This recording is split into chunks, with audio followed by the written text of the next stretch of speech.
I'd like to welcome you and thank you for joining our 2-hour program today, which will focus on CHW recruitment, hiring, and supervision. This is one in a series of webinars organized by the Alliance for Community Wellness Grantees and their partners under a technical assistance contract with the Minnesota Department of Health. This webinar will be recorded and archived for future reference. Let's take a look at our presentation outline on the screen. We'll start out with some quick announcements, and then we'll move into an overview of the CHW Supervisor Roundtable, which is a resource here in Minnesota for CHW supervisors, both current and former. Then we'll move into a presentation on CHW recruitment, hiring, and supervision by Casey Chanton with the Penn Center for CHWs. And then we'll round out our session with a case study by Terry Jansen on Nobles County experience, CHW recruitment and hiring. So by way of introduction, Alliance is a broad-based partnership of CHWs and stakeholder organizations that is all about building community and systems capacity for better health through the integration of CHW strategies. So what are we trying to accomplish? By fully integrating CHWs in Minnesota systems of care, health, public health, social services, housing, it is our goal to reduce health inequalities and to advance the triple aim. As you know, community health workers are frontline health professionals who apply their shared life experience and their training in a variety of roles in a variety of community settings that you see on this screen. A quick announcement before we move into our program. I'd like to call to your attention that the Alliance is holding a statewide conference on May 26th at the University of Minnesota Continuing Education Center. Once again, we are holding back-to-back conferences with the Minnesota Public Health Association, with a half day of joint programming on the morning of May 26th. Please do join us, and there's registration information here and a link to learn more. We are also planning a webinar next month that will focus on Pathways Community Hub for CWG grantees and partners. Stay tuned for more information on that. And we're excited to be organizing technical assistance site visits for several of the grantee communities this spring. Please do contact the Alliance via email if you have any technical assistance needs or questions that we can help address in support of your 2.6 strategy. So now it's my pleasure to introduce Jean Gunderson, who serves as co-chair of the Minnesota CHW Alliance CHW Supervisor Roundtable. A few words about Jean. She's the Community Engagement Coordinator and also co-supervisor for the CHW program at the Mayo Clinic Employee and Community Health in Rochester. Jean has a doctoral degree in advanced practice transcultural community health nursing. She has spent many years addressing CHW capacities and serves on the CHW Supervisor Roundtable as a co-chair, along with Angie Stevens from Southside Community Health Services, who will join us a little later in this call. Prior to Jean's work at Mayo, she served as a lead public health nurse for Winona County Community Health Services and as a county social worker for Winona County Human Services. She was a founding mother of the Winona County Interpreter Network, which is now under the auspices of Project FIND. She's passionate about transcultural care models that promote health equity and holistic health and healing.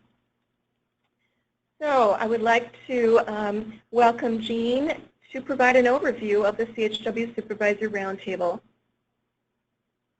Thanks so much, Joan, and hello to everyone. It's a great honor to be with all of you today with this very important work. So I know I really have just a short amount of time, so I'd like to provide an overview in this next 5 minutes of our Supervisor Roundtable. And as Joan mentioned, my co-chair, Angie Stevens, she has just done tremendous work over the years to try to help us with the Supervisor Roundtable. And also another founding mother was Kristen Godfrey Walters from Hennepin County Medical Center. Center.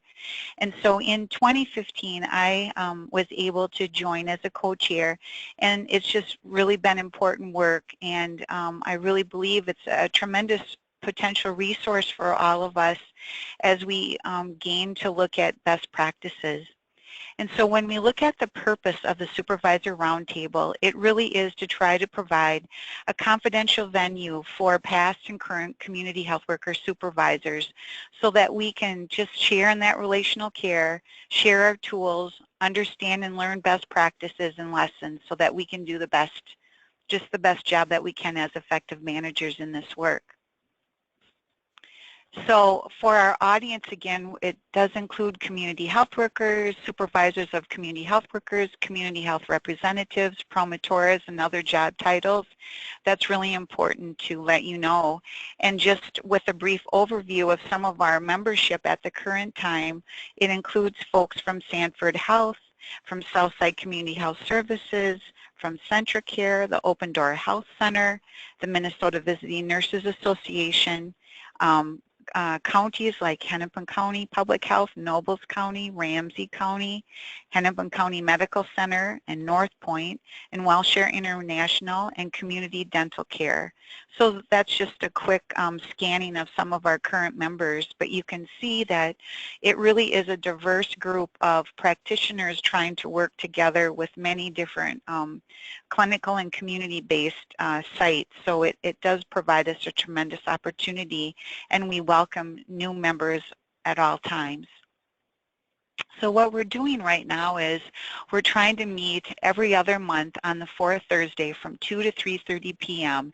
and we rotate. We offer some on-site visits in addition to teleconferencing options. So Joan, if you could go to the next slide for me, please. So when we look at our objectives, as I've kind of mentioned, it really is trying to promote the relational care between CHW supervisors. It's exploring and providing training and career development opportunities for us also as managers. And it's to help advocate for the community health worker role in many different venues. We try to address best practices and tools.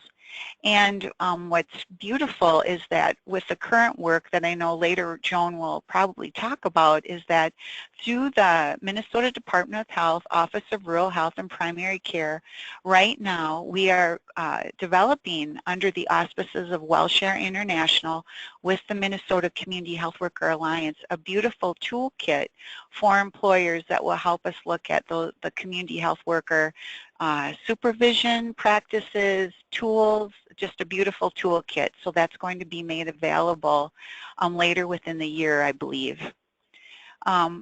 Also, we do help within the Roundtable to try to support and help organize the annual or biannual Community Health Worker Focus Conference.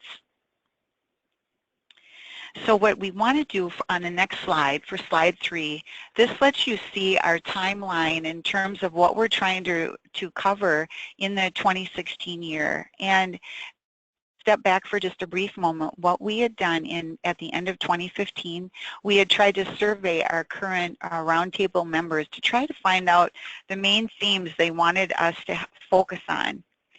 And so with that being said, our main themes for the year 2016 are in supervision, metrics and outcomes, billing, tool development, building interprofessional relations, and internal and external communications.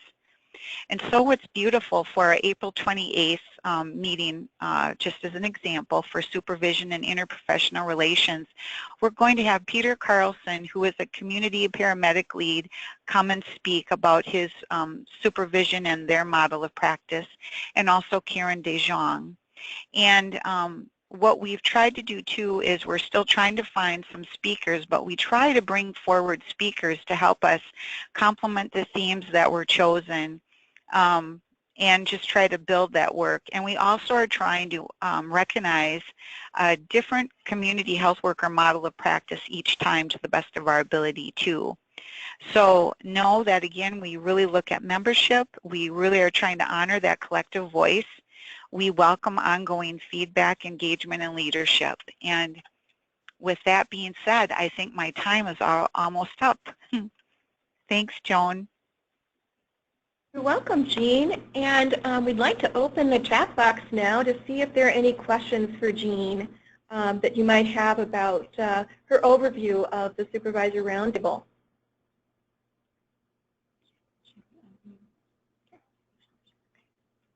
There'll be an opportunity also at the end in our final Q&A in case you have other questions that pop up during the course of the next hour and a half or so about the roundtable. But again, know it's a resource for CHW supervisors in our state, a free resource with a wonderful group to network with and learn along with. Well, let's move forward to our next presentation. I'm so very pleased and honored to have with us Casey Chanton, who's an MSW, social worker, and senior project manager at the Penn Center for Community Health Workers in Philadelphia. The center, fully supported by Penn Medicine, delivers its evidence-based impact CHW program to more than 1,500 high-risk patients each year. The center's work has been featured in the New York Times and the New England Journal of Medicine, and nearly 600 organizations across the country have accessed Penn Center's Impact Toolkit for program implementation tools. Mr. Chanton has hired and trained more than 24 CHWs and currently supports the center's work at Penn Medicine and the Philadelphia VA Medical Center. So Casey's presentation will focus on CHW recruitment, hiring, and supervision, and it's entitled From Rhetoric to Reality, Building an Effective, Sustainable CHW Program. Welcome, Casey. Thank you so much. I'm very happy to be here with all of you today, and I'm honored to be invited to present on this webinar. So, like Joan said, my name is Casey Chanton. I'm a senior project manager at Penn Center for Community Health Workers. And our center is a community academic partnership funded by the University of Pennsylvania Health System. Joan, would you mind proceeding to the next slide? Oh, sure. You're already on it. Never mind. We're already on it. So our center employs more than 40 full-time employees. As Joan said, we deliver care to 1,500 high-risk patients annually. And our program has been proven to have benefit across the triple aim, shown improved patient care outcomes, improved experience of care, and reduction in cost, with a return on investment of $1.80 for each dollar spent. And we support organizations across the country. So I'm going to start off, first of all, by telling you a little bit how we got here. Then I'm going to dive into the infrastructure that enabled us to do our work with community health workers, including the processes for recruitment, hiring, and supervision. Can you go to the next slide, please? So one more. Thank you. So many of you have probably seen hotspot maps before. One thing that we can observe is that vulnerable patients tend to cluster together geographically. So at Penn Medicine, we started to identify our patient population by mapping hospital readmission, chronic disease prevalence, and household poverty. When you map each of those factors, you get a map that looks pretty similar. So we started our program by partnering with community organizations in the neighborhoods we served to do a participatory action research process that helped us design our community health worker model impact. So we hired a longtime outreach worker from the community and trained her in qualitative interviewing techniques. And she interviewed over 100 low-income, high-risk patients in Philadelphia and asked them what they felt they needed to get healthy, how the health system was failing to meet their needs, and what they thought could be done to address this. Can you go to the next slide, please? Thanks. So what you see here is one row from our design map of how we designed the impact program. Basically, we took the barriers or the themes in the interviews with patients, and we designed our intervention to address that barrier. We also listened to what the patients told us to tell us the traits that the community health workers we hired should have and what skill we should train them in. So patients in the interviews told us that they wanted to be heard and not to feel judged. So we designed an intervention in which community health workers conduct open-ended, strengths-based interviews.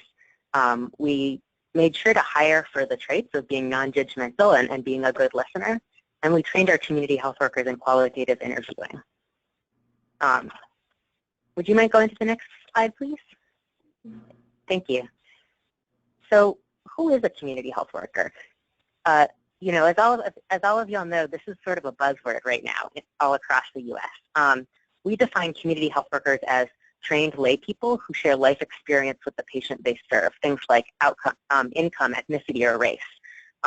Community health workers are natural helpers and leaders, so the kind of people who volunteer in the community or bring soup to a sick neighbor without being asked or paid for their work. In our view, community health workers are providing really a psychosocial intervention, and they're not licensed clinicians in another medical field. This is because when we asked the patients what was making it hard to stay healthy, the things that they told us were very psychosocial and not very medical in nature. So the things that were making it hard for people to stay healthy were things like lack of access to food or unstable housing or trauma or isolation or grief. So community health workers, we feel, are really an appropriate workforce to respond to these needs.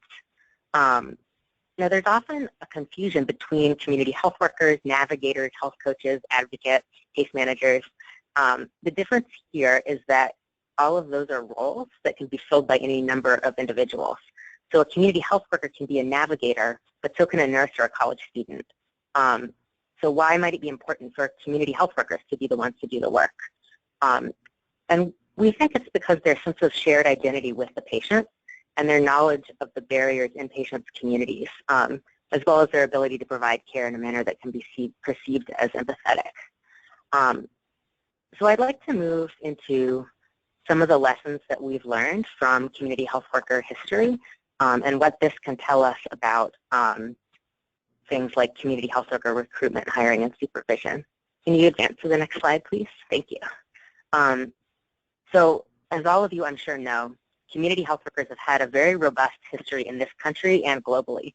The picture that you see right now is actually from the Barefoot Doctors program in China, which started over 100 years ago.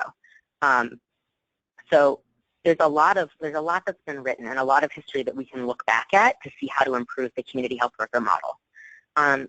Historically, a great deal of emphasis has been placed on formalizing training protocols for community health workers, but there hasn't been much focus on the infrastructure for the processes that bookend that training, right?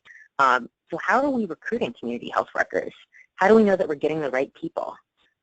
What are the community health workers doing when they're actually there on the job? So the result is that, you know, we're not using a structured and standardized approach to recruiting people to be community health workers, which can lead to turnover and variability in the performance.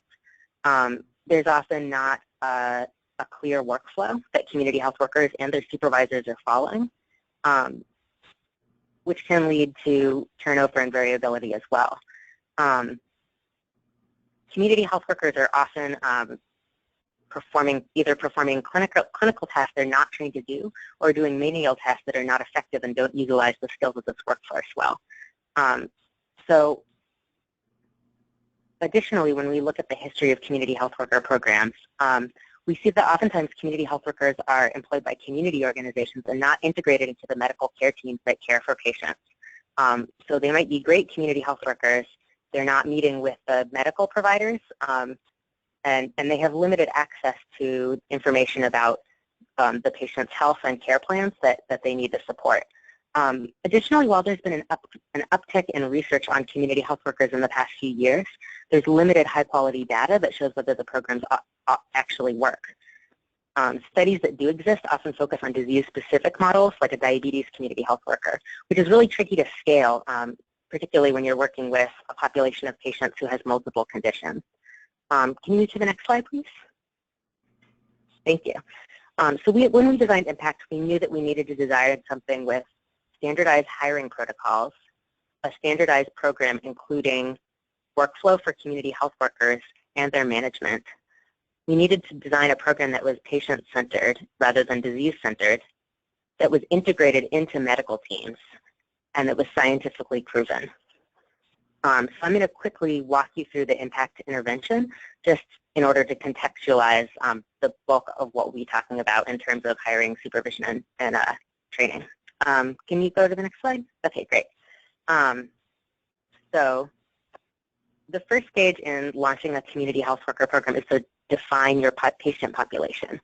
We chose to use data points that were easily extractable from the medical record here at Penn Medicine rather than use a cumbersome assessment process. So we identify in the medical record patients who live in high poverty and high readmission zip codes here in Philadelphia, patients who are on Medicaid or uninsured, patients who are currently hospitalized, or patients who have 2 or more uncontrolled chronic conditions such as diabetes, blood pressure, or smoking. We do not rely on referrals from the medical teams alone because certain groups of patients we see end up getting under-referred. Can you advance to the next slide? Thank you. One more. Perfect. So next I'm going to talk a little bit about the standardized workflow that we use and how it's tailored to individual patients. So in the impact model, a community health worker meets a patient in the hospital or clinic to undergo a process of patient-centered goal setting based on the principles of social psychology. The community health worker helps that patient break an abstract clinical goal, such as get my A1C down to 7, or stay healthy after I get out of the hospital, into manageable bite-sized next steps that are concrete and achievable, as well as grounded in the patient's own priorities. The community health worker asks, what do you feel you need to do in order to get healthy? And the answers that patients give are usually not medical. They often have to do with finding stable housing or getting reconnected with family members or accessing food banks. Next slide, please. One more. Thank you. Community health workers then support patients to achieve these goals in the community. That might mean going to the welfare office with the patient to apply for food stamps, going to the YMCA to work out, going to a senior center to sign up for art classes. The picture that you see right here is of our community health worker, Orson, with one of his patients. And this patient, she'd had really a lot of complex medical issues going on. She was really sick, and it was really hard to stay focused on her health. And Orson met her and could tell that she was feeling overwhelmed. So he said, let's do something fun. He got to know her and learned that she used to be a basketball star in high school. So they went out and played basketball together. And that enabled them to build the trust that they needed to really work together on her goals. Next slide, please. Great. So the final step in the impact model is to connect the patient to longer-term sources of support. Our community health worker program is a time-limited program. We are with patients for as little as 2 weeks and as long as 6 months. And we try from the beginning of our work with the patient to connect the patient to ongoing sources of support. For patients in the hospital, we're often connecting them with a primary care practice because they don't have one. Patients are also able to use our ongoing chronic disease management support group based in one of the primary care clinics that we serve. Next slide, please. So we knew that we wanted to create funding sustainability for our community health worker program. And we knew that in order to do that, we would have to make a business case to health systems and insurance companies. So when we tested our model, we tracked outcomes of interest to health systems and payers. In 2011 to 2012, we completed a randomized control trial of a 2-week dose of support from an impact community health worker. The results showed a statistically significant improvement in patient activation, quality of communication as measured by HCAP scores, primary care appointment attendance following hospitalization, the patient's self-rated health, as well as a reduction in recurrent 30-day readmissions. Next slide, please. One more. There. Thank you. So what I'm going to talk to you about now is the infrastructure that's enabled us to do this, to scale our work over the past few years from 6 community health workers to 24. And this infrastructure includes protocols for recruitment, hiring, and supervising community health workers. Next slide, please. So I'm a project manager here at Penn Center for Community Health Workers. My role is to supervise community health workers. And I think that there's a few things that I found are unusual about supervising this non-traditional workforce. And I think it's important to emphasize that many of our community health workers, and I'm sure this is true in your programs too, have never had a job like this before. some of our best community health workers that we've hired here at Penn Center for Community Health Workers were not even in the social services or health field at all. One person I supervised used to be a used car salesman. Another one used to be a personal trainer and a barber. So we need to help people develop skills to do jobs that may be very different than kinds of jobs that they've done before. So supervision of community health workers requires you to be both supportive and able to hold people accountable. It requires a lot of very in-depth performance coaching and skill building. So the skills that you need to help people build are organization and time management, computer literacy, professional boundaries, and stress management and self-care. Adults learn best by doing. So as a community health worker manager, I make very structured professional development plans with the community health workers I supervise who are struggling to learn new skills. One community health worker that I supervised was having a lot of trouble keeping himself organized at work. He just was having a lot of difficulties managing a caseload of patients with all different appointment times. So what we ended up doing was spending 15 minutes every morning together when he first came into work, making a to-do list for him and entering all of his patient appointments and onto his Outlook calendar so that he could see them. I also, as a community health worker supervisor, use shadowing extensively. So managers here will often watch a community health worker in their work with a patient, either observing the intake interview or a home visit, and then afterwards give the community health worker structured feedback. I also frequently assign a community health worker with a weakness in one area to shadow a community health worker who is strong in that area. Another thing I would say is that because the patients told us that the barriers they face are often psychosocial in nature, an ideal manager has a strong sense of behavioral health, human behavior, knowledge of the social service and community resources in your community.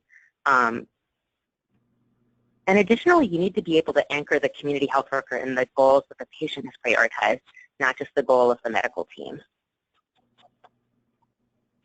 Can you move to the next slide, please? Thank you. So next I'm going to talk about the importance of a manualized workflow for making things go smoothly with your community health worker program. So one important reason for having a manualized workflow is that you can achieve fidelity to a model that you can test for impact because you know that everybody's doing the same thing. You know, I think a lot of community health worker programs, they hire their community health workers before they have the detailed workflow figured out of what those community health workers are going to be doing when they're out in the field. Some community health workers are amazing. You can hire them, train them, just drop them into a clinic, and they'll figure things out on their own and do wonderful things. In order for an average performing community health worker to do amazing work, though, it's really important to have a manualized and structured workflow. This not only sets performance expectations, you know, frequency of contact, are the community health workers supposed to do home visits? It provides structure, it prevents boundary issues, and it really helps everybody stay in their lane. I'm going to give you a story about a consulting experience I had. I had the pleasure of visiting a lot of community health worker trainings and doing trainings for their community health workers. And one organization I did trainings for kept bringing me back to do trainings on boundary issues and help the community health workers understand the definition of their role. The problem was that the community health workers there didn't have a manualized workflow, so they couldn't figure out what their job was. If this is the case, no amount of training on boundary issues can help your community health workers. I also want to say that once you have the workflow figured out and manualized, you can always update it later. We have what we call design jams here annually, where we all meet and we talk about our manuals, what we're doing that's going well, what processes might be better than what we have written down in the manuals, and we update it to match. Next slide, please. Thank you. So now I'm going to talk about the role of technology in supporting both the work of the community health worker and the manager that's supervising the community health worker. A data management system for a community health worker program ideally serves three functions. First of all, it's a workflow management tool for community health workers. The image that you see here is from Homebase, which is our cloud-based workflow management data system. And in Homebase, a community health worker can print out a report that shows all of the goals they're working on with each patient and just a quick glimpse of each of the next steps that they need to achieve to get that patient where they need to be. This is something that they can bring with them out in the field. It's something that we can look at for accountability when we're sitting and doing one-on-one supervision. A data management system ideally allows the manager to do very data-driven supervision. So as a manager, I'm not just tracking patient care outcomes for the community health workers I supervise, but also process outcomes that let me measure how that community health worker is doing in the things that eventually lead to good patient outcomes. So for example, I track community health worker contact with patients. I set an expectation that my community health workers will be in touch with all of their patients a minimum of once a week. And then I can use the database to see if that has happened. We also use Homebase, our data management system, to track and aggregate patients' progress on AAA metrics, things like patient experience with care, patient health outcomes, and cost of care that are, of course, important to achieve funding sustainability. Can you move to the next slide, please? Thank you. So next I'm going to talk about the manager role in community health worker integration with the care team. Community health worker programs often fail to achieve meaningful integration with medical teams. There are a lot of reasons for this. One of them is a weakness of the healthcare system that we have in this country, which is already deeply siloed. As community health worker managers, we really have our work cut out for us doing clinical integration, particularly if the organization that you work for does not have a medical team in-house. So I'm going to talk to you about some steps that our community health worker managers have taken to successfully integrate into medical teams here at Penn Medicine, at the VA Medical Center, and at a federally qualified health center that we partner with in West Philly. So the first thing that we do as managers is we meet with a member of the care team. I often meet with them one-on-one to really seek input and build relationships. So every clinic has a different mode of communication about patient care within the team. And I find that it really builds goodwill towards community health worker integration if we meet with members of the care team, explain the role of the community health worker, and ask them what they feel would be the best way for the community health worker to coordinate with them. It's very important that the manager help to define the community health worker role to other members of the care team. Number one, so that the care team doesn't ask the CHW to do work outside of their job description. And number two, so that other members of the care team are not threatened by the community health worker. So for example, here at Penn Medicine, when we first integrated community health workers, one of our community health workers was asked by an attending doctor to discharge a patient to a skilled nursing facility with physical therapy and occupational therapy. This is something that the discharge coordinator in a hospital does. So the community health worker let me know that this had happened and also alerted the discharge coordinator that this needed to be done for the patient. So my role is to make sure that members of the care team are not asking community health workers to do things that they're not trained or qualified to do. Additionally, we find that sometimes members of care teams whose role looks somewhat similar or has some level of overlap with the community health worker can be threatened when community health workers are integrated into the team. So it's very, very important for managers to engage these members of their team and really explain to them how the community health worker role is differentiated from what they do and how they can work together. Right before introducing community health workers into a care team, we'll go to all the meetings and we'll bring the community health workers to the meetings so that they know them by face. We plan communication by listening to members of the care team talk about how they coordinate within that clinic or within that hospital team. Successful integration means adapting to the communication mode of each care team. In some primary care practices, physicians prefer that the community health workers call them on their cell phones. Some primary care practices have daily huddles, so the community health workers participate in the huddles. Some inpatient teams and some hospital will have interdisciplinary rounds for practice-wide meetings once a month. So it's up to the manager to figure out what is the best way for the community health worker to integrate into this setting and to troubleshoot along the way.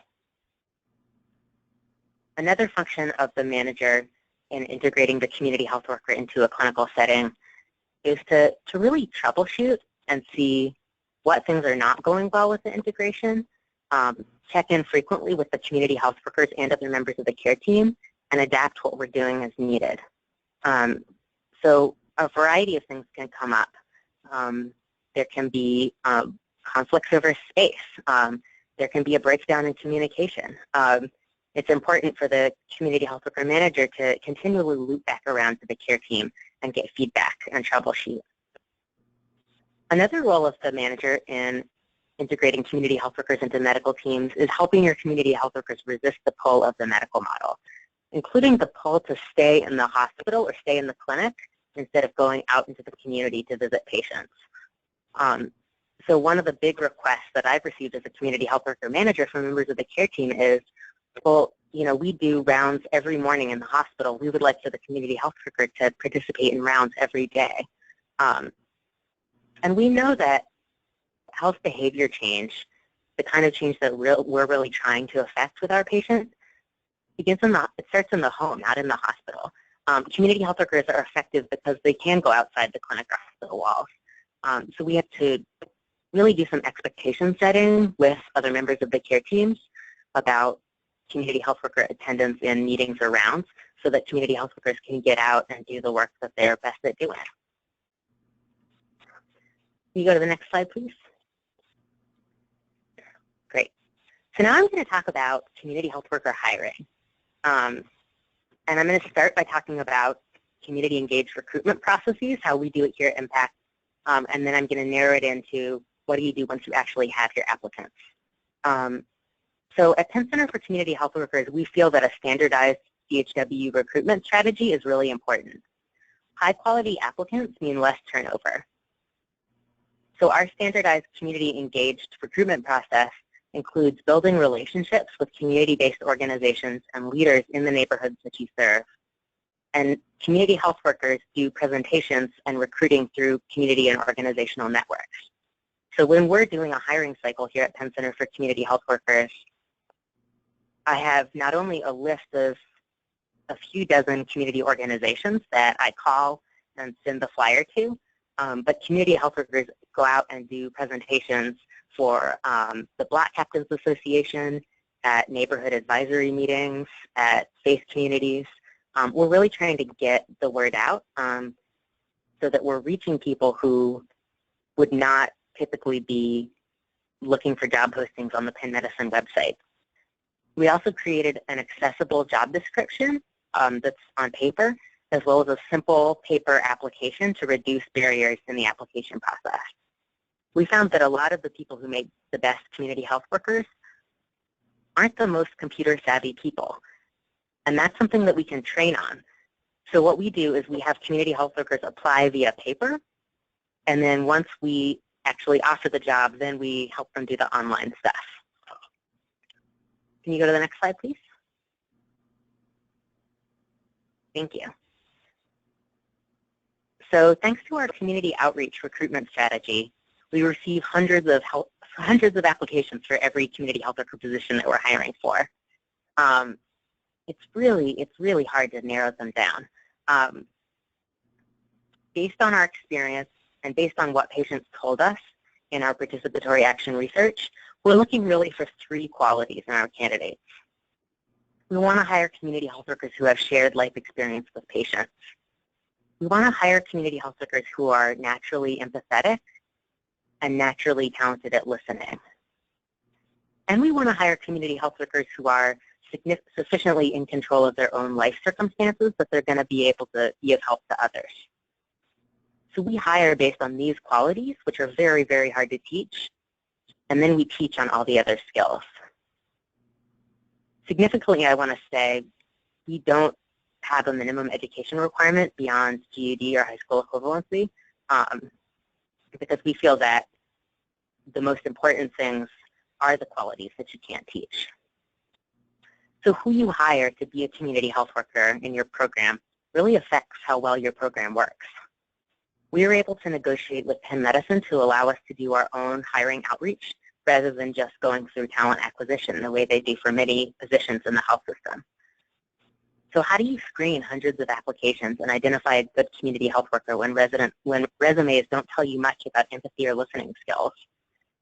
We developed a standardized hiring process that allows us to meet a lot of people face-to-face. We have found that meet and greets, where we invite 10 or 15 community health workers to a group setting with snacks and to talk about the program, it can be a great way to quickly screen a large number of applicants in person, and then we invite back promising candidates for one-on-one interviews. We also developed behavioral scenarios and case studies for use in the community health worker interviews. So we give community health workers a description of a patient case to read. We ask them what they would do, and often we'll even role play that. This process helps us to identify individuals from within patient communities who have the traits that patients are looking for, empathy and listening. Our standardized community engaged recruitment strategy also includes a rolling application cycle so that we can review more applicants. So while we do big push for hiring, we continuously accept applications, which allows us to identify folks within the community that we could cultivate to be community health worker candidates. Hiring the right people, I believe, as someone whose job it is to hire and train community health workers, might be more important than the actual training itself. And certainly no amount of training can fix an inappropriate hire, someone who is naturally would be better suited to another job. So I have the privilege of doing community health worker trainings around the country, and sometimes I see what I feel to be hiring mistakes. For example, one group that I did a training with hired all certified nursing assistants with great resumes to be their community health workers. These people were highly skilled, they were intelligent, they were knowledgeable, but they didn't have the qualities to be good community health workers. They weren't natural listeners. In the role plays, they tended to lecture patients on medical adherence rather than allowing the patients to process their feelings. Some of them overemphasized the medical model or even felt uncomfortable discussing the psychosocial issues that patients raised. For example, in one role play scenario, I had these community health workers role play a visit with a very depressed man who had just received a scary congestive heart failure diagnosis. The community health workers were so busy explaining to this patient about his new CHF diagnosis, they didn't listen to how he was feeling. Next slide, please. So now I'm going to talk briefly about the training that we provide for community health workers. So here at Penn Center for Community Health Workers, we've developed a 140-hour college-accredited CHW training program that is hinged around the real-life barriers that patients told us about in our qualitative interviews. Community health workers are trained in patient-centered goal setting, a process where they coach the patient to break abstract health goals down into concrete, achievable steps. They receive training in motivational interviewing. We pay attention to the psychosocial barriers faced by patients, such as trauma, mental health, substance use, isolation. We talk about the navigation barriers that patients face. We bring a lawyer in to talk about advocating for patients in the Medicaid system. Our trainings make extensive use of role play, and we use standardized patients, actors trained to portray a typical patient case. We then, after the initial training, provide ongoing professional development to keep people's skills sharp. Once our community health workers graduate from the 140-hour classroom-based training, their learning still is not done. We have a stage of on-the-job training for community health workers before we sign them off to work independently. So community health workers, once they come out of the training, will begin by shadowing senior community health workers to observe them in the CHW role.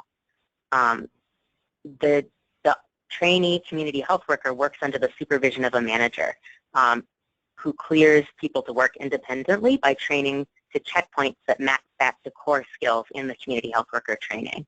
And then our supervision style allows for individualized coaching and performance plans. And once a month, we do a group professional development training for our community health workers based on training needs that they identify. Next slide, please. So now I'm going to talk briefly about the Impact Partnership Program. Our center actually provides training and technical assistance to select organizations around the country to support them in getting their own community health worker programs off the ground. Our partnership program is a blueprint to adapt impact to meet the needs of your own local patient population, launch quickly, scale efficiently, avoid reinventing the wheel, achieve financial sustainability, and make a plan to evaluate and continuously improve your work. Next page, please. So our partnership program begins with a site visit to see our community health workers on the ground, the infrastructure that supports them, and the integration into care teams.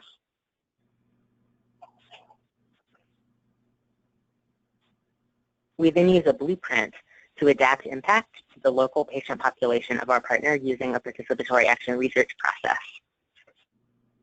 Next slide, please.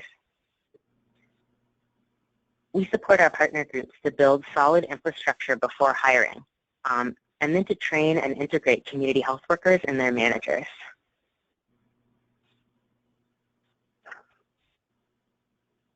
Once the partnership program is up and running, we provide ongoing support with troubleshooting, program evaluation, etc. Next slide, please.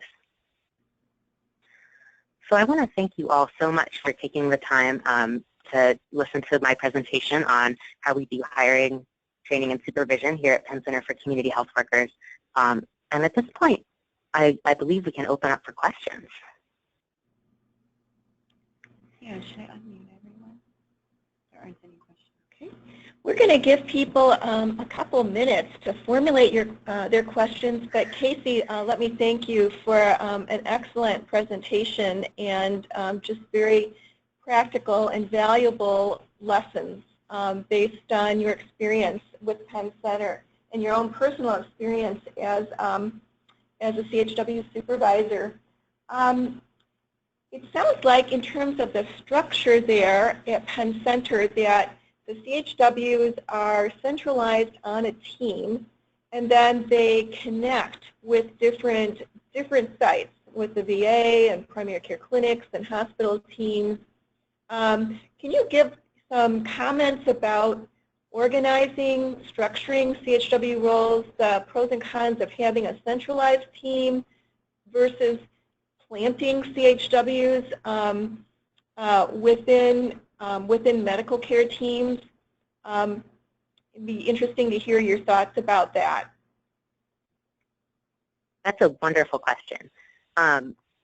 So in Penn Center for Community Health Workers, you're right that we've chosen to structure our center into teams where community health workers are in teams of 4 to 6, each managed by a CHW supervisor. At other organizations, I know that community health workers are supervised by someone who's actually a member of the patient care team, so perhaps the social worker or the discharge planner nurse on that team.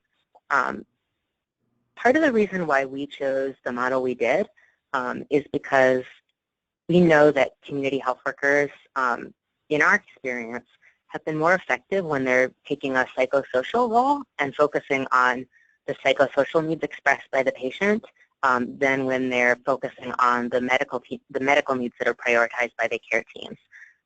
So for a lot of patients, you know, frankly, they're getting discharged from the hospital. They may have received a lot of teaching about how to manage their diabetes or how to manage their congestive heart failure. And the barriers that they're facing to doing that self-management can be far outside the medical realm. So I think basing our community health workers on teams that are supervised by someone who, you know, a manager who can remind them of what the patient's priorities are and centering on the needs that are outside of the medical model, that can help prevent the community health worker from sort of drifting into, solely the priorities of the care team over those of the patients. I do think that there's value in having your community health worker supervised by a member of the patient care team, however. Someone who's on the patient care team can really, in many ways be better positioned to integrate that community health worker into the workflow of the team. So we've chosen a model where it is a little harder to do that, but as managers, we try to work very closely with the care teams to make sure that our community health workers are well integrated and communicating well with the care team. Thanks a lot for that response. We have a question from someone who would like your input on a situation where the supervisor may have a couple CHWs reporting to them, but other staff as well. They're not fully focused on the CHW workforce. Any thoughts about that as you've consulted with folks across the country and seen different models? I'm sorry, I'm not sure I understand the question.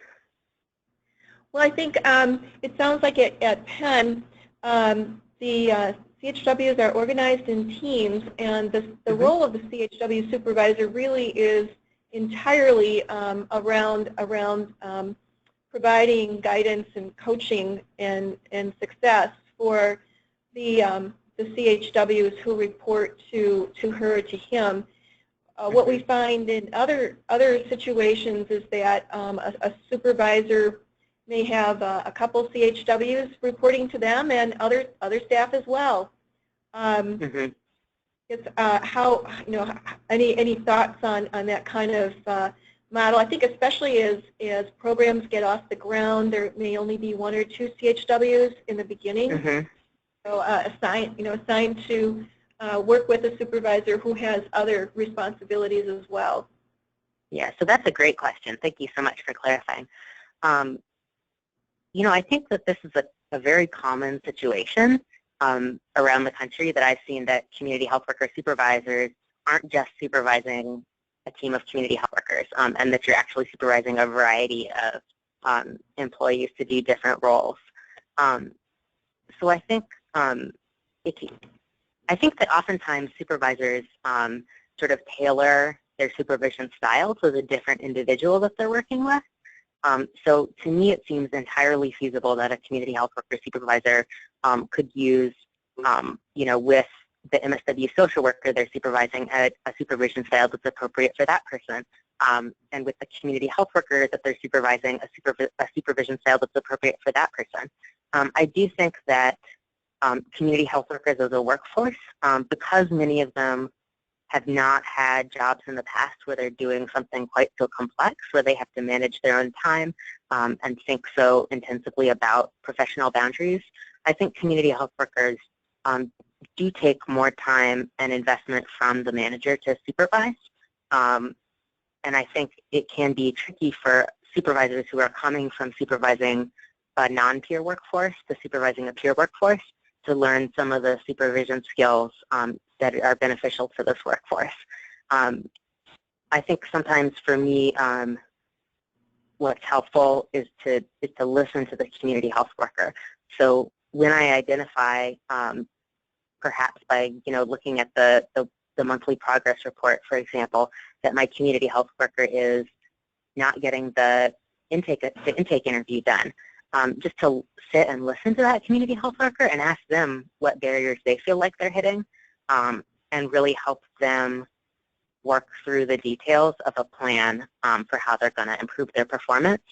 So the style that I take with community health workers is it's largely like a listening style, and asking them the questions to help them get to the steps to improve their performance.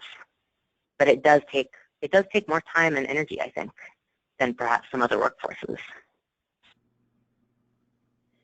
We have another question, Casey, and this is your input and advice around how to promote strong and effective communications between CHWs who are community-based and with that medical team. What have you found to be important to ensuring there's really strong communication, effective communication? So let me make sure I understand. The community health workers are they work for a community-based organization, and they're trying to integrate with members of a care team at a different organization? Correct. Okay, great. So we actually encounter this. We have community health workers not only here at Penn Medicine, but at the VA Medical Center and a federally qualified health center in West Philly. So we encounter this challenge a fair bit.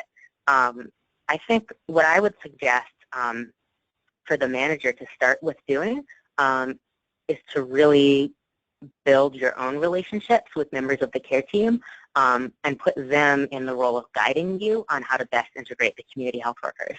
Because every team communicates so differently, I don't think there's like a one-size-fits-all way to integrate.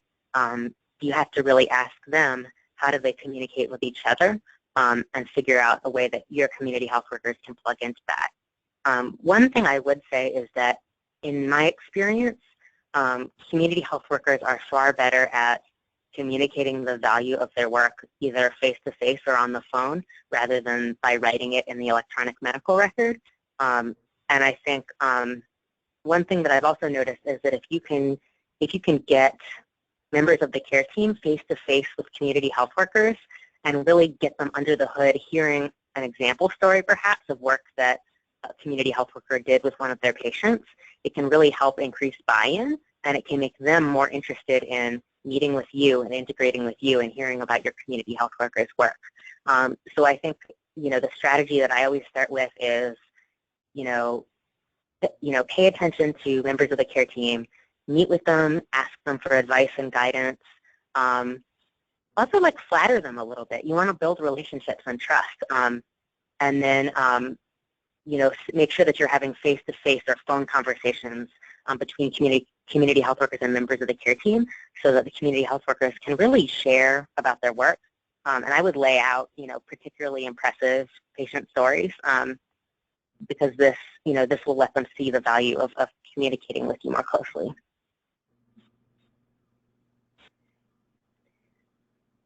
Could you just talk a little bit in your experience, how do you find CHWs are most appreciated and how are they most misunderstood?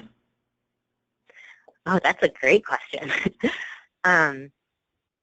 So I think one way in which our community health workers are most appreciated by the care team is for the fact that they can be extenders of the care team out into the community. So oftentimes a member of the medical care team will send a community health worker out to, for example, a home that the patient is supposed to be discharged to make sure that the caretakers are present if they haven't been able to reach them. Community health workers also report back to the care teams on some of the personal care homes that patients are placed in after discharge from the hospital. We can actually go and visit the place and see what it's like, and we're actually able to feed that information, that intelligence, back to the discharge planners so that we're only discharging our patients to good places. I think community health workers are so appreciated by the care teams as people who can just go out and pop up at somebody's home and track them down if they've been missing. I think this workforce can be misunderstood, and some of the ways that I've seen that is, number one, by members of the care team who are threatened by the community health worker role and who are afraid that their role is going to be replaced. So I think the best way to get around this is to develop really clear ways of explaining how the community health worker role is different from, say, the social worker role in the inpatient team or the clinic. I also think members of the care team sometimes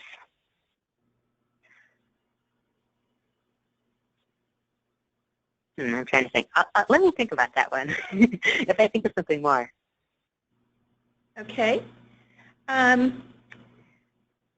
Give us an example of how your design jam, which sounds awesome, yielded a couple of ideas that caused you to want to change up a bit how you work things.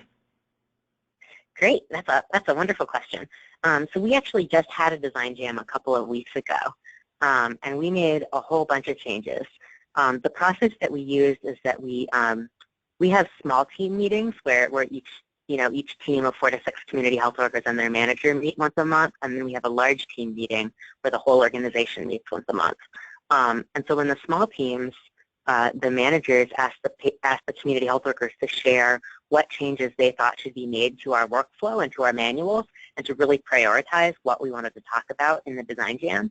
And then some of the changes that we made in the design jam were really, troubleshooting around things that had been tricky, places where it had been really hard to follow the manualized protocol that we had before, and there's another way that makes more sense. So one clear example of this is we have a 6-month-long primary care community health worker program where community health workers meet patients in the outpatient setting and work with them on a chronic disease management goal that the patient has set with their doctor. So for example, a patient in our primary care program might be working on getting their A1C from 10 to 8, or getting their systolic blood pressure from 180 to 150. So the community health workers were meeting with the patients after they'd attended their primary care appointment, oftentimes at the end of a very long day. And the reason why they were meeting them after the doctor's appointment is because the patient had to get their clinical goal from the doctor. So in the design jam, we strategized about how to improve this process, and we actually changed things so that now the community health worker meets the patient prior to their doctor's appointment. And all that time that's spent waiting in the exam room before the doctor comes in, they can spend initiating the intake interview and getting to know the patient and work out some of the patient's goals. And then they can work on the parts that relate to chronic disease management after they've seen the doctor and after they've received their chronic disease management goal. Okay. Well, I'll invite anyone else to send in some questions, and while you're doing that, I'll ask one other question that often comes up with CHW programs, and that is the business case, the impact on return on investment, impact on metrics that carry a strong bottom line significance. You've talked about the value of CHWs at the team level with relationships with patients and how the primary care teams and inpatient teams appreciate and value the work that CHWs do. So in terms of making the case with others within the care system, whether we're talking about administrators or managers who are looking closely at whether it's total cost of care or whatever payment arrangement that they need to make work for their facility and organization, and also policymakers. What have you found at Penn Center that is important to focus on, and has that impacted where you target your work, the work of CHWs? Oh, that's a great question. So I would say that, from the beginning, when we started our community health worker program, we were looking at measuring the outcomes that we knew would be of interest to health systems and payers. So a lot of the outcomes are things that, we care about and patients care about and are important to the quality of life and the happiness and the dignity of our patients. There are also outcomes that are of interest to health insurance companies and hospitals that relate more to that bottom line. So when we started doing randomized control trials of our community health worker program, among the outcomes that we're measuring are things that relate to, patient care outcomes, patient experience of care as measured by HCAP scores, which some of you may know actually affects Medicaid reimbursement for services rendered. And we're also measuring the cost of care. So by tracking these when we're doing studies of the program, we can get a good sense of return on investment. And we've actually been successful in making our business case to Penn Medicine to be integrated into routine care for patients hospitalized at Penn Medicine hospitals. So I think, if you measure the outcomes of interest to health systems and payers, this is a viable way to escape the grant cycle and to create funding sustainability for your program by demonstrating the value to a health system or a payer to partner with you in the creation of sustainable funding. Well, congratulations. That's a huge success story there in terms of being able to continue, sustain, and grow your CHW program, and beyond that, to share your lessons with with individuals around the country. Well, Casey, thank you so much for your remarks. I know we'll have another final Q&A at the very end of our webinar, but we're now going to turn to Nobles County, to Terry Jansen, Public Health Director there, who will provide a case study on Nobles County experience with CHW recruitment and hiring. And for those of you on the line joining us from various corners of our state, Nobles County and Des Moines Valley are among the community wellness grantees funded through the Minnesota Department of Health through a Centers for Disease Control grant. And I'm really delighted that Terry has agreed to share with us her experience around recruitment and hiring CHWs in Nobles County. So let me first tell you a little bit about Terry, and then we will turn it over to her for her presentation. Terry is the Community Health Services Administrator and Public Health Director for Nobles County Community Services. She received her Bachelor's of Science in Nursing from University of Iowa, where she focused on public health studies. Nobles County Community Services is a combined health and human services agency in the southwest corner of Minnesota. Terry's 40 years of experience in various healthcare settings include Director of Long-Term Care, Intensive Pediatric Home Care Visiting, Home Care Nursing, School Nursing in the Worthington and Forest Lake School Districts, Nursing Supervisor within the Fairview Health System, Utilization Review Manager for the Fairview Health System, and Stratus Health, Volunteer Chairman of Nobles County and Disaster Preparedness Team with American Red Cross. Well, that's an awesome record there. So with no further ado, I'd love to welcome Terry to present the case study about recruiting and hiring CHWs in Nobles County.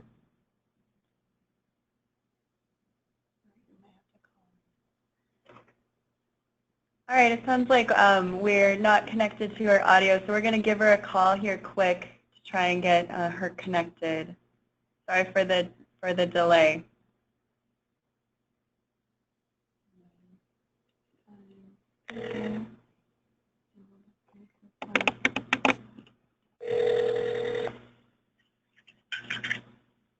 Hello.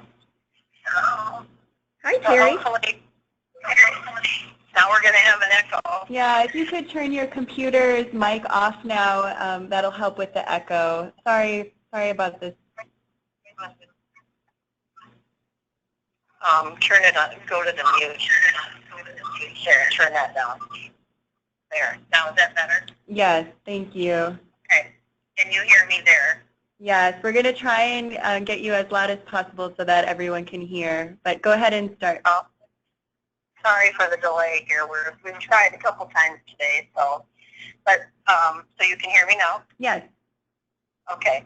Well, thank you for inviting us to talk about the journey that we've had in hiring community health workers in Nobles County. It's an exciting profession in the state of Minnesota, along with many others, but we're very excited to have now 3 community health workers in Nobles County working for us.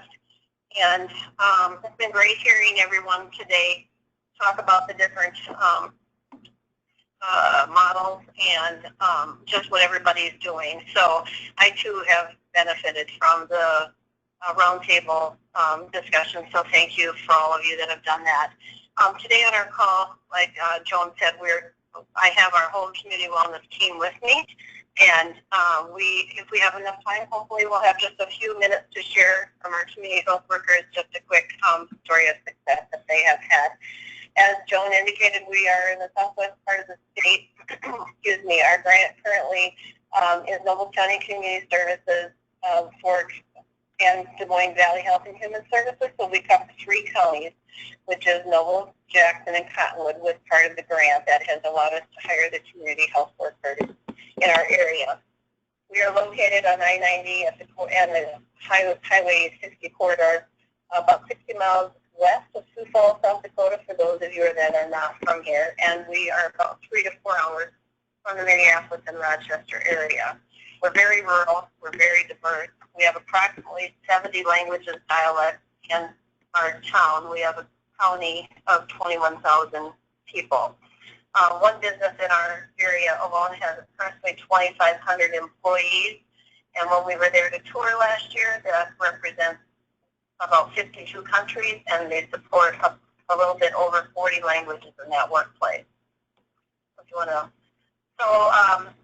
the awareness, our journey began when I went to the Rural Health Conference in Duluth and had some discussions with Carol Berg from UCare regarding what community health workers were and the advantage such positions would be a benefit for our county. Carol has since retired her position, and until her retirement, she was always a cheerleader for community health workers. The work they do helped me tremendously along the way. Additionally, over my path to where we are today, Joan Cleary and Ann Gating were also instrumental in our journey to hire our first community health worker. Noble County, just if I happen to make a mistake, our community health workers here are called outreach workers. So if I use that term interchangeably, just please know that that is why our job descriptions call them outreach workers. So their position is truly is a community health worker, but their title is different.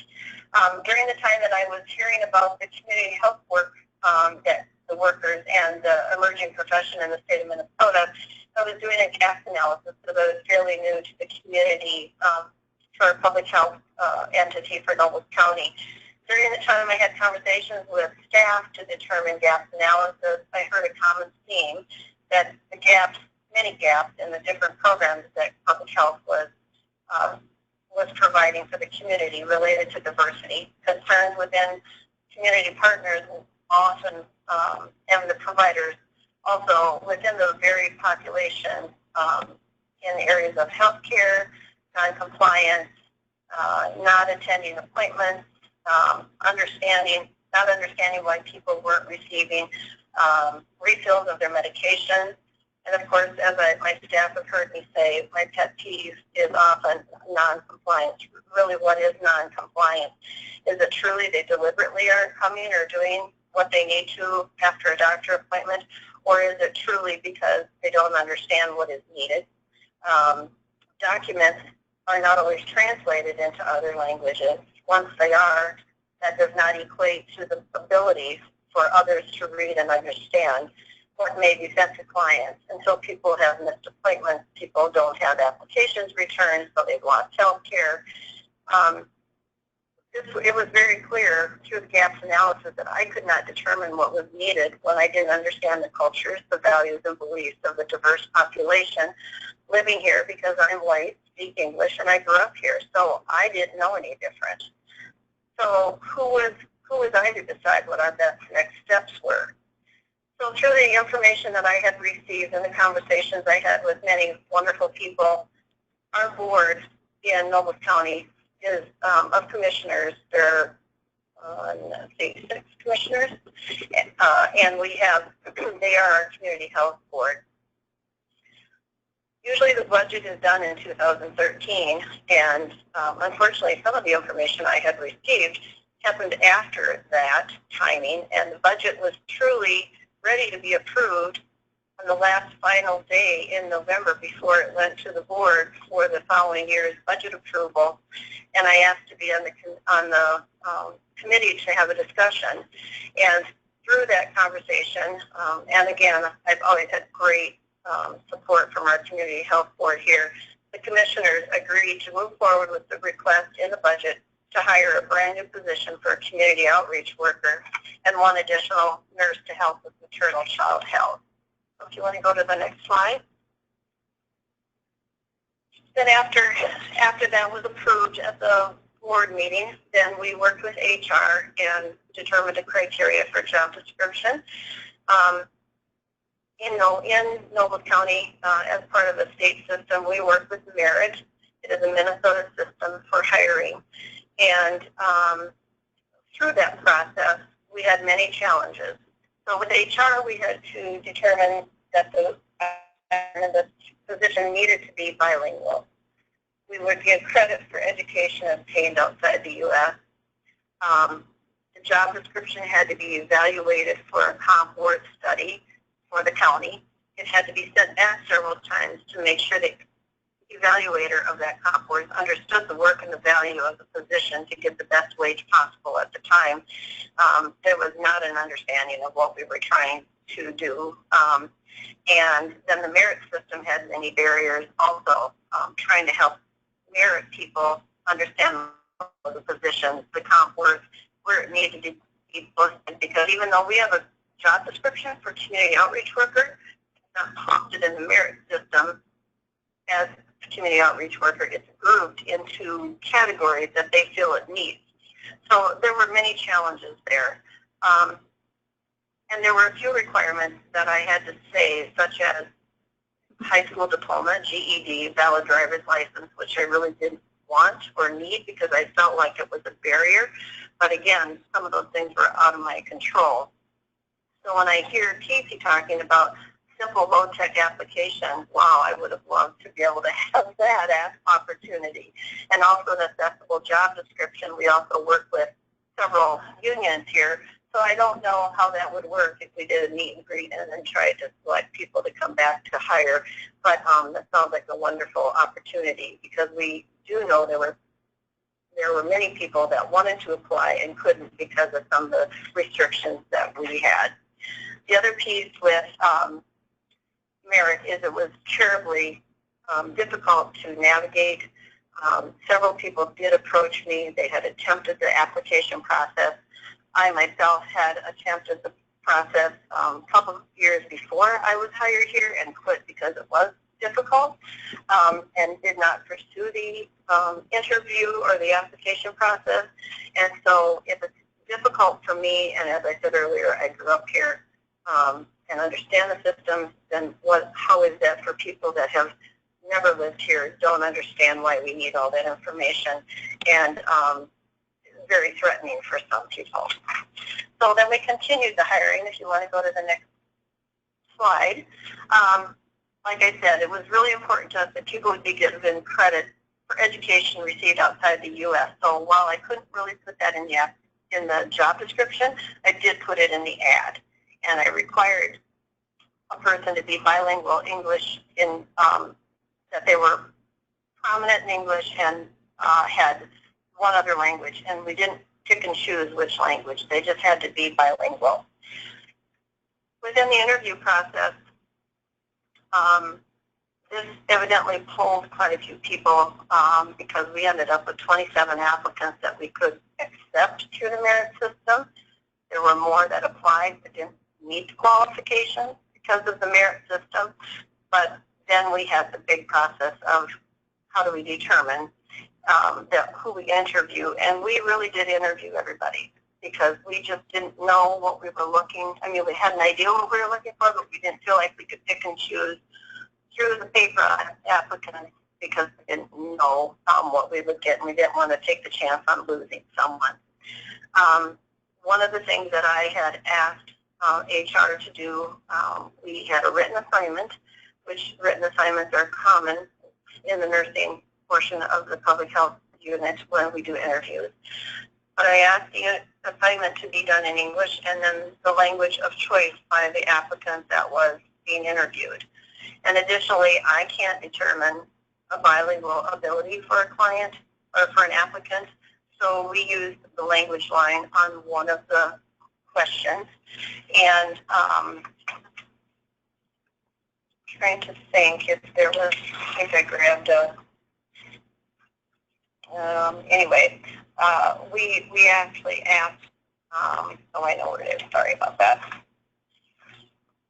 We asked some different questions as far as on the language line, and yeah, I didn't grab it, I apologize. But anyway, we also, in our written information assignment, we had them write in English, what does it mean for you to be a community health worker? We also talked about what does diversity mean to you? And the other one was, we did the scenario like it's mentioned on the slide. If you have a mother whose daughter has diabetes, and I actually pulled the question this morning, and we said that the young mother goes to the doctor, is told her 6-year-old child has a new diagnosis of diabetes. This person was not from the community health workers' cultural background, speaks a different language than you, and is unsure where to go for help. They have no insurance, have no access to the funding needed for medical care, and are very frightened. They have recently moved here and have no family support, are not familiar with Nobles County yet, and then what the question was, how would you begin to navigate to help this person in your new role as a community health worker in Nobles County? So then the next slide talks again about the written assignments, but then we finished everything. And in Nobles County, once interviews are completed, a decision is usually made at that time after the interviews are complete. Who's the best person for the candidate? It goes through a rating process. We determine a potential offer and who would be the best person to make that offer, conditional offer to. However, with the written assignments, the process was delayed and non-biased third-party persons needed to review the responses for accuracy to make sure that what they wrote in English was compared to the alternate language of their choice. And this was hard because we were still small enough that I knew where some of the candidates worked. So we had to make sure that, to maintain confidentiality, that the interview questions that were written were definitely reviewed by someone who would not recognize handwriting, maybe the way someone spoke or wrote. They would pick up on the fact that, oh, well, maybe someone from our agency is applying for this job. So it was very difficult. And we were able to find the people to help us with that. We narrowed it down to about 7 people, and we had a very, very hard time picking from those 7 people what the best person would be. We wanted to make sure they were rooted in our community. At the time when we did this, of course, I had done the gaps analysis with a focus on maternal child health, because we had many providers saying that we had mothers from other countries who were not attending prenatal care, didn't understand why they needed to, would show up in the ER and deliver almost immediately because they just knew they went to a doctor when it was time to deliver, or a midwife, but they didn't really realize that they needed to go to a clinic to see a provider prior to that, because there would be potentially other options for them, such as WIC, one of the other things that we do in our agency. I think it's interesting to note, too, that in our interview process, there were at least 4 people, 4 applicants that spoke 3 to 4 languages.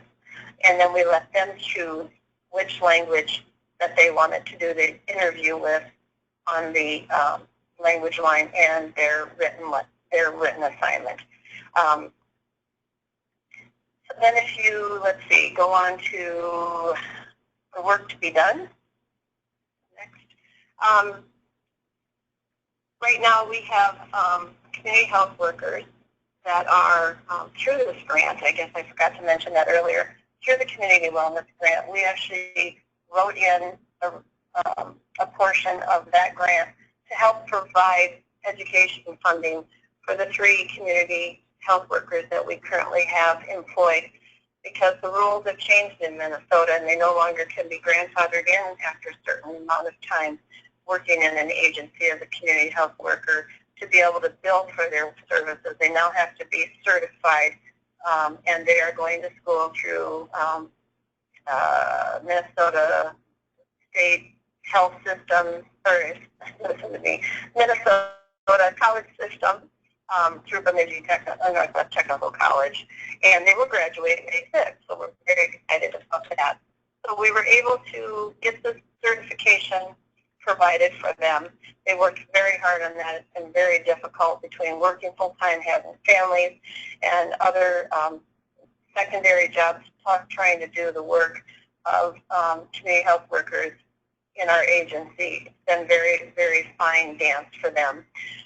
So now that we are working on that, we have the work of identifying how we're going to incorporate the scope of practice into align with the work they're currently doing. How are we going to have to find some of that? Because as we've had many conversations locally here, that they, many people in the community, since they are deeply rooted in the community, know they are here. So they come looking for them to help them with documents that they receive in the mail that aren't related to the work we're currently doing. And some of it is, but some of it isn't.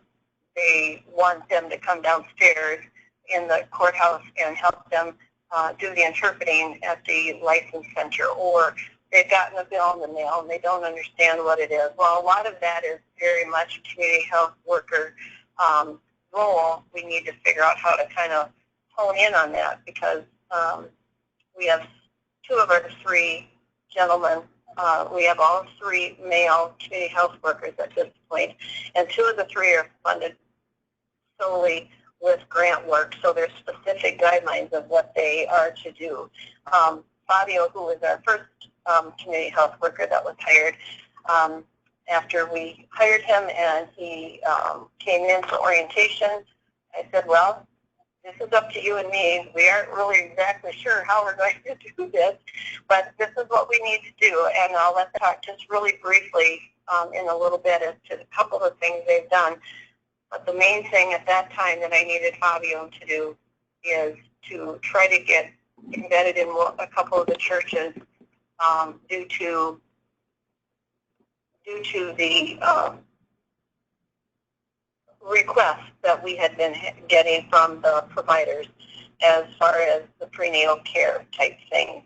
So I'll let Fabio talk a little bit about that in a minute.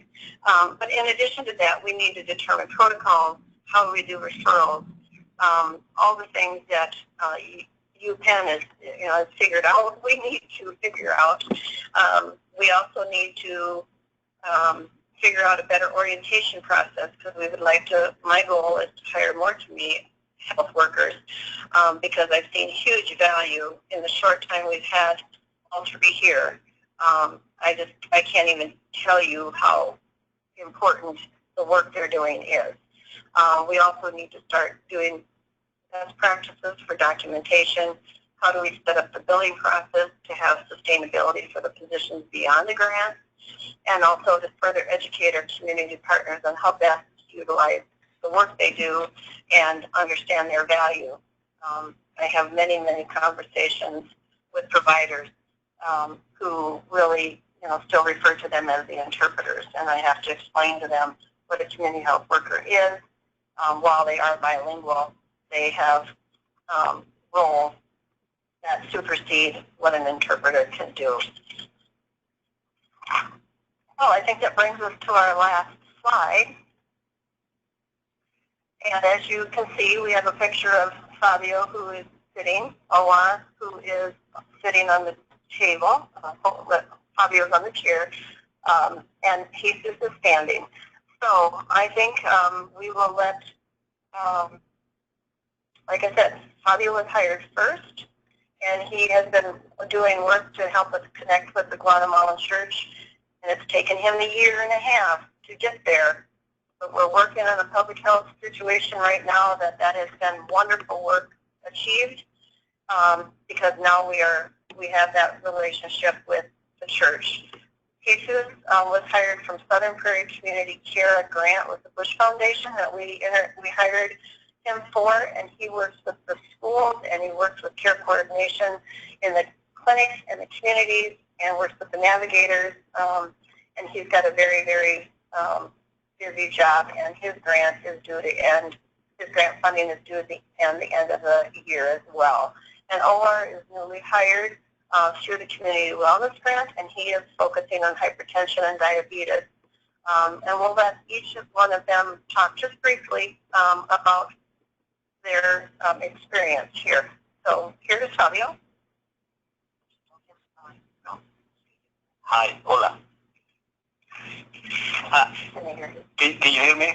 Yes, all of the attendees are muted, so they'll type in questions if they have them, but they can hear you.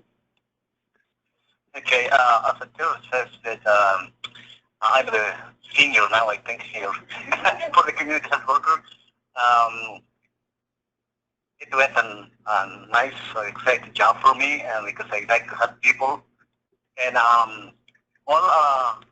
the title mentioned, that one of my assignments was to contact a church, and I did many calls. I make many calls, and finally I walked to the church, and I went there to talk to the pastor, and because the pastor is from Guatemala and I'm from Guatemala, and we started to talk as quite a little friendly, and then I introduce myself and I say what I do, and also I say if I ask him if he would like to meet with us, and also if he would like us to come at the church to talk about what we do, and first of all about the material things and work in our program, and when he agrees, and there is another civilian, one of our shift coordinators came, and we talked to them, and we was doing an assessment also, right? And we wanted to know the gaps here and how to break those barriers. But we did an assessment, and they did work with us, willingness, and they understand what we are doing. So basically, we earn the trust of the people first. And the second church was also I had a hard time to contact with them, but then finally I got in touch with the pastor, and I introduced myself and say what I do, and then he agreed to come in the county, and we have a little meeting with them, and also we went in the church to talk about the duty of the public health, and also how to contact us without any fear, because many of the people there are undocumented, so sometimes it's a fear to come in the courthouse, and I think we earn the trust, and people now contacted us, and they call us any questions, even with legal things and other stuff. I also would like to share one personal help that I did with a client here. First of all, he was reluctant to go to see the doctor. He said that if I'm going to die, I'm going to die, but then I used a motivational interview, and he agreed to go and more relaxed, and now he's appreciated now that we helped him, and he told me thank you very much for helping me. I had a passion, so that's what we do now, and I think this is what a community health worker is doing, or we are doing, is supposed to do. So, and we do a lot of things also, but for sake of time, I think I'm going to shut up. Okay, hello everyone, this is Jesus Vega in Olmos County.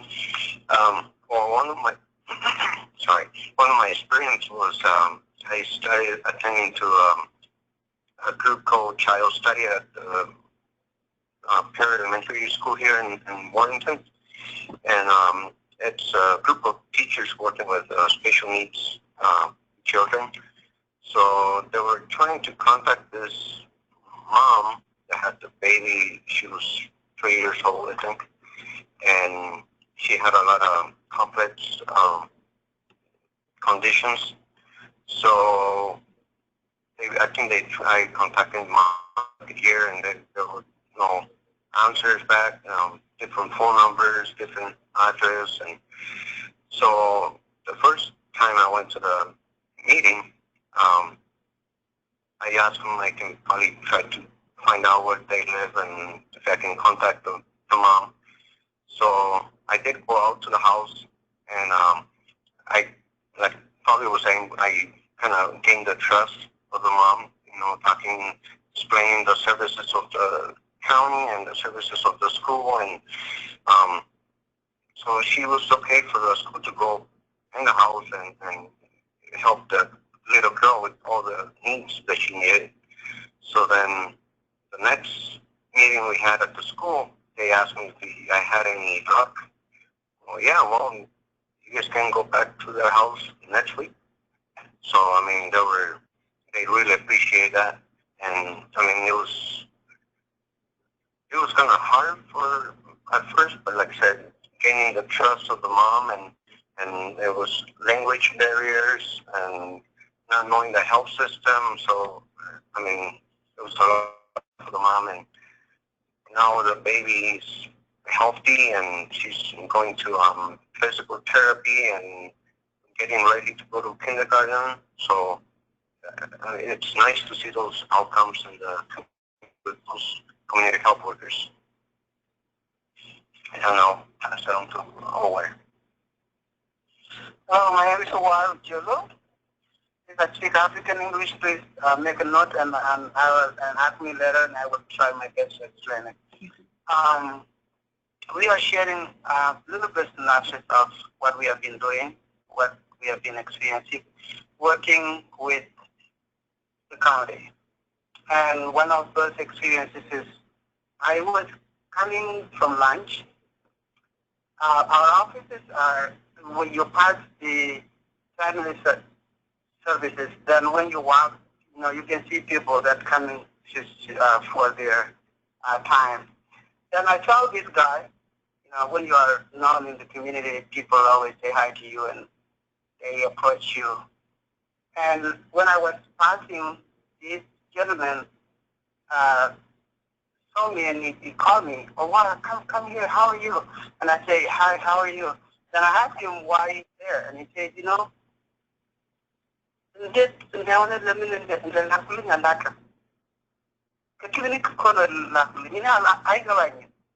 that's what they said in Amharic. They send all these things to me from the community. I don't understand it, but I'm here to apply for. But he was there to apply actually for his medical assistance. Then he asked me to help him, and I helped him with that application. Then he brought that stack of papers from the clinic about hypertension and diabetes. And he said, "Can you help me? Why did they send me this?" And I had to go through all those papers, explain it to them about hypertension, diabetes, and what they need him to do regarding his food intake, how he can manage his diabetes and hypertension. And he would show up frustrated. And he continued actually, even at this time, he called me, and I called him also. I followed up with him. And last time we got a letter from the court to be on the jury. And he called me, and then I said, "No, I know I cannot help you with that, but you can bring it to me, and I will read it to you." Then, I'm working on the grant, and we have specific requirements, but it's choice. That's the key word in community health workers. If I turn it down once, and there's no way you can go somewhere for help. So creating that or making that choice will help us help others. Do more work in the community, and that's part of community health workers' job. And thank you so much for giving us time. And that concludes our story. Well, thank you so much, Terry, and to Fabio, Jesus, and Olar for sharing your stories with us. We'll see if there are any questions at this time. As we conclude our webinar here, we've had fabulous presentations back to back, and have people been great listening on the line here. So I'll just give people a moment to see if there are any questions they'd like to share. Terry, do you have any closing remarks you'd like to make? Do I have any closing remarks? Well, I'm sorry about the audio problem, but this is very exciting, and we are very excited to kind of be breaking new ground, because it's the right thing to do in our community, and it's the right thing to do not just within the diverse population, but also the elderly that are on fixed incomes. There's lots of needs, but we had to start somewhere. So we're very excited for all the information that's out there. I would appreciate any help that anybody can give us on trying to figure out our model. Well, that's one of the opportunities, I think, through the CHW Supervisor Roundtable, is to have colleagues that you can turn to and bounce ideas off of. Also, our technical assistance through the CHW Alliance, where we can provide some input and also connect you with others, as we are doing today from around the country, including Casey. So I'm going to ask, just in concluding, if Casey or possibly Angie Stevens from the Supervisor Roundtable are on the line, if you'd like to share any comments or final remarks, and then we'll adjourn. I muted. Angie Stevens is unmuted if you have any comments to add.